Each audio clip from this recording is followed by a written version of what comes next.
जय श्री महाकाल। आज हम चर्चा करेंगे ज्योतिष के एक बहुत ही महत्वपूर्ण योग की, जिसका नाम है व्यतिपात योग। माधव मास यानी वैशाख मास की यह पूर्णिमा तिथि, इसमें लग रहा है व्यतिपात योग। व्यतिपात योग में शुभ कार्य हम नहीं करते, लेकिन इतना अवश्य याद रहे कि व्यतिपात योग पूर्ण कार्य के लिए बहुत ही उपयोगी माना जाता है, बहुत ही उचित है। इसमें ऐसा कहते हैं कि व्यतिपात योग में वह ताकत है कि वह व्यक्ति के दुर्भाग्य को सौभाग्य में बदल सकता है। इस योग में कोई भी शुभ कार्य जब किया जाता है, कोई दान पुण्य किया जाता है, पूजा पाठ की जाती है, तो बताते हैं कि उसका 1,00,000 गुना फल हमको प्राप्त होता है। इसलिए वह लोग सौभाग्यशाली हैं जो कि इसका लाभ उठाते हैं। तो 1 मई 2026 को शाम को यह व्यतिपात योग प्रारंभ हो रहा है रात्रि 9:13 पर, और 2 मई को रात्रि 9:45 पर यह समाप्त हो जाएगा। तो हमको इसी व्यतिपात योग का सदुपयोग करना है। व्यतिपात योग को 4 भागों में बांटा जाता है। ऐसा कहते हैं कि जो आरंभ काल है, उस आरंभ काल में व्यक्ति को जो भी पुण्य कार्य करता है वह उसका 1000 गुना फल मिलता है। मध्य काल में जो भी वह पुण्य कार्य करेगा उसका 10,000 गुना फल मिलेगा, और पुच्छ काल में किया गया दान पुण्य उसको 1,00,000 गुना फल देता है। और इसी प्रकार अगर वह व्यक्ति विसर्जन काल में पुण्य कार्य करता है, दान पुण्य करता है, जप करता है, पाठ करता है, पूजा करता है, तो निश्चित रूप से उसको अक्षय फल प्राप्त होता है। और अक्षय फल का अर्थ होता है कि वह व्यक्ति कभी भी उसका जो पुण्य है वो उसको नष्ट नहीं कर सकता, यानी वह पुण्य नष्ट नहीं होगा। तो ऐसा महत्वपूर्ण यह काल हमारे लिए एक स्वर्णिम अवसर है, इसलिए हमको चाहिए कि हम इसका सदुपयोग करें। 1 मई को रात्रि को जब ये प्रारंभ होगा तो रात्रि तो मान लीजिए आपकी ऐसे ही सोने में निकल जाएगी, लेकिन जैसे ही 2 मई आती है सवेरे, तो 2 मई को सबसे पहले हमको किसी नदी में स्नान करने का बहुत पुण्य मिलता है। बहते हुए जल में हमें स्नान करें, और जिनके पास बहते हुए जल की व्यवस्था नहीं है वो अपने घर में ही स्नान करें। अपने नहाने की बाल्टी में थोड़े से उनको चाहिए कि वह गंगा जल डाल लें, और अगर थोड़ा सा कच्चा दूध भी डाल सकते हैं तो मुझे लगता है बहुत ही अच्छा होगा। ऐसा करके वो स्नान कर सकते हैं। इसके बाद में उनको चाहिए कि पितरों का तर्पण करें, सूर्य भगवान को जल दें। पूर्व दिशा की ओर हम भगवान सूर्य को जल देते हैं। भगवान विष्णु को जल प्राप्त होता है पूर्व दिशा की ओर मुख करके। उत्तर दिशा में हम अपने ऋषियों को जल देते हैं, गुरुजनों को जल देते हैं, और दक्षिण दिशा की ओर हम अपने पितरों को जल देते हैं। स्मरण रखने के लायक बात यह है कि जब तक पितृ प्रसन्न नहीं होते तब तक हमारे देवता भी प्रसन्न नहीं होते, और हमारे घर में सुख शांति समृद्धि नहीं आती। तो पितरों का प्रसन्न रहना अपने आप में बहुत महत्वपूर्ण है, इसलिए आप पितरों को कल जल दें। अगर ऐसी कोई व्यवस्था हो सके कि आप जल में थोड़े से काले तिल जौ डाल सकें तो बहुत अच्छी बात है। न भी हो सके तो आप सामान्य रूप से भी अगर जल देते हैं श्रद्धा के साथ, तो मुझे लगता है कि वह निश्चित रूप से आपके घर में सुख शांति लाएगा। तुलसी का क्यारा करीब करीब हर घरों में होता है। तुलसी के गमले में 1 लोटा जल कल हमको अवश्य देना चाहिए।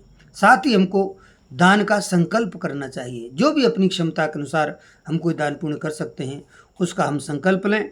और इसके साथ में हमको चाहिए कि हम शाम के समय, दिन में हम लोगों को शरबत पिला सकते हैं, बहुत पुण्य उसका मिलने वाला है हमको। और शाम के समय हम भगवान विष्णु के मंदिर में दही भात का भोग लगाएं और वह हम लोगों में बांटें, तो उसका तो इतना पुण्य आपको मिलने वाला है कि आप कल्पना नहीं कर सकते। और साथ ही अगर खीर पुआ का भोग हम भगवान को लगाते हैं, मालपुआ और खीर, तो भगवान बहुत प्रसन्न होते हैं। और अगर हम उसका दान कर देते हैं तो हमको अक्षय पुण्य उसका प्राप्त होने वाला है।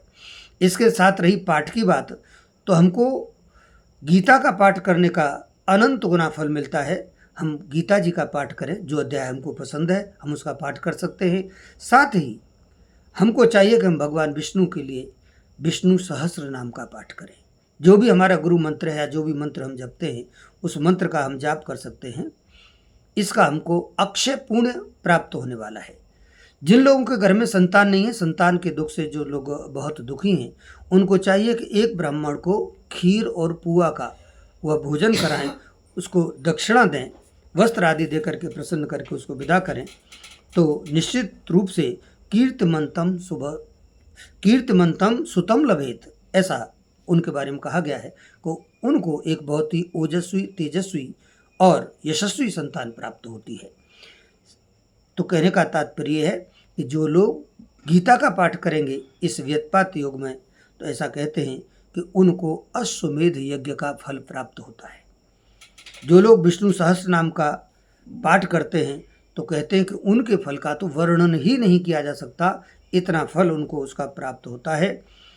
और स्पेशली जब हम 2 तारीख को सवेरे भगवान का स्नान कराएं तो उसमें हमको चाहिए कि हम दूध अवश्य डालें। पंचामृत से हम भगवान का स्नान करा सकते हैं, बढ़िया से भगवान का स्नान कराएं।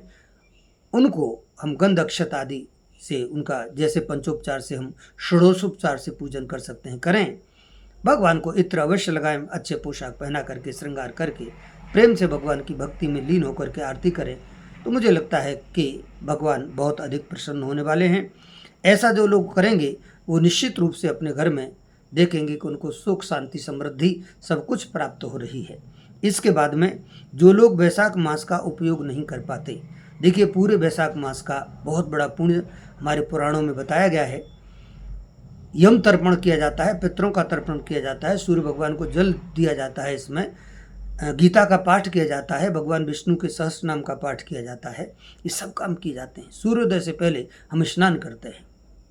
मान लीजिए जो लोग ऐसा नहीं भी कर पाए हैं तो वो कल अवश्य कर लें, यानी 2 तारीख को।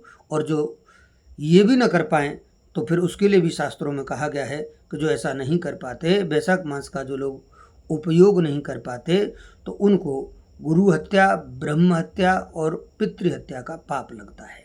ऐसा कहा गया है कि उनके पितृ हमेशा हमेशा के लिए उनसे नाराज रहते हैं और घर में पितृदोष बना रहता है, जिसके कारण घर की जो सुख शांति है वह समाप्त हो जाती है।